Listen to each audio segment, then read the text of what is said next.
പാലക്കാട് നഗരസഭയുടെ പൊതുശ്മശാനത്തിൽ ഭൂമി ആവശ്യപ്പെട്ട് കൂടുതൽ ജാതി സംഘടനകൾ. വിശ്വകർമ്മ, ഈഴവ സമുദായം എന്നിവർ നഗരസഭാ സെക്രട്ടറിക്ക് കത്ത് നൽകി. NSS കരയോഗത്തിന് നൽകിയ മാതൃകയിൽ തങ്ങളുടെ സമുദായങ്ങൾക്കും 20 സെന്റ് സ്ഥലം അനുവദിക്കണം എന്നാണ് ആവശ്യം. ഇക്ബാൽ അറക്കൽ വിവരങ്ങളുമായി. ഇക്ബാൽ, ഇപ്പോൾ നഗരസഭാ പൊതുശ്മശാനമാണ്, ഇപ്പോൾ ജാതി തിരിച്ച ശ്മശാനം ആവശ്യപ്പെട്ടുകൊണ്ടാണോ ജാതി സംഘടനകൾ എത്തുന്നത്? അതായത് പാലക്കാട് മാട്ടുമന്തയിൽ പ്രവർത്തിക്കുന്ന പൊതു ശ്മശാനത്തിന് അകത്ത് NSS കരയോഗത്തിന് ഷെഡ് നിർമ്മിക്കാൻ വേണ്ടി പ്രത്യേക ഒരു അനുമതി പാലക്കാട് നഗരസഭ നൽകിയിരുന്നു. 20 സെന്റ് സ്ഥലം ഈ ഷെഡ് നിർമ്മിക്കുന്നതിന് വേണ്ടി NSSന് നഗരസഭാ അധികൃതർ അളന്ന് തിട്ടപ്പെടുത്തി കൊടുക്കുകയും അത് വലിയ രീതിയിൽ വിവാദമായിരുന്നു. ഈ ഷെഡ് നിർമ്മിക്കാനുള്ള അനുമതി ലഭിച്ച ഉടൻ തന്നെ NSS കരയോഗം ഭാരവാഹികൾ ആദ്യം ചെയ്തത് ആ 20 സെന്റ് സ്ഥലത്ത് മതിൽ കെട്ടി തിരിക്കുകയായിരുന്നു. ഇതിനെതിരെ വലിയ രീതിയിലുള്ള പരാതികളാണ് ഉയർന്നിരുന്നത്.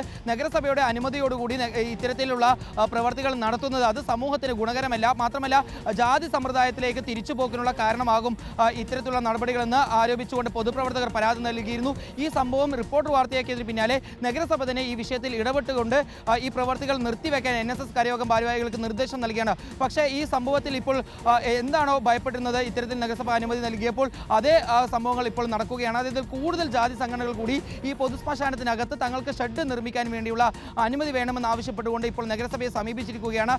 ഈഴവ സമുദായത്തിലെയും അതുപോലെ തന്നെ വിശ്വകർമ്മ സമുദായത്തിലെയും ചെറുമ സമുദായത്തിലെയും ഭാരവാഹികളാണ് ഇപ്പോൾ നഗരസഭാ സെക്രട്ടറിക്ക് രേഖാമൂലം കത്ത് നൽകിയിരിക്കുന്നത്. തങ്ങൾക്ക് കൂടി NSSന് എങ്ങനെയാണോ നഗരസഭ 20 സെന്റ് സ്ഥലം അളന്ന് തിട്ടപ്പെടുത്തി കൊടുത്തത് ഷെഡ് നിർമ്മിക്കാൻ, അതേപോലെ തങ്ങൾക്കും പൊതു ശ്മശാനത്തിനകത്ത് തങ്ങളുടെ ജാതിപ്പെട്ട ആളുകളുടെ സംസ്കാര പ്രവർത്തികൾ നടത്താനും സ്ഥലം അനുവദിച്ച് നൽകണമെന്ന് ആവശ്യപ്പെട്ടുകൊണ്ടാണ് ഇപ്പോൾ നഗരസഭാ സെക്രട്ടറിക്ക് കത്ത് നൽകിയിരിക്കുന്നത്. ഏതായാലും അല്പസമയത്തിനകം തന്നെ ഈ ജാതി സംഘടനകളുടെ ഭാരവാഹികൾ മാധ്യമങ്ങൾക്ക് പ്രതികരണം നൽകുമെന്നാണ് അറിയിച്ചിട്ടുള്ളത്. ഇപ്പോൾ കത്ത് നൽകിയിരിക്കുന്നു. NSSന് നൽകിയതുപോലെയുള്ള പ്രത്യേക അനുമതി തങ്ങൾക്കും അനുവദിച്ച് നൽകണമെന്നുള്ളതാണ് ഇവരുടെ ആവശ്യം. ഏതായാലും എല്ലാവർക്കും വേണ്ടിയുള്ള ഒരു ഷെഡ് നിർമ്മിച്ച് അതിനകത്ത് മതിൽ കെട്ടി നൽകുമെന്ന് നഗരസഭ ചെയർപേഴ്സൺ ഇന്നലെ റിപ്പോർട്ടർ ടിവിയിലൂടെ അറിയിച്ചിരുന്നു. പക്ഷേ ഇതിന് പിന്നാലെ ഈ പ്രത്യേക അനുമതി തേടി കൂടുതൽ ജാതി സംഘടനകൾ എത്തുമ്പോൾ ഈ വിഷയം കൂടുതൽ സങ്കീർണമായിക്കൊണ്ടിരിക്കുകയാണ്. സ്മൃതി. ശരി, ഇക്ബാൽ അറക്കലാണ് വിവരങ്ങൾ നൽകിയത്.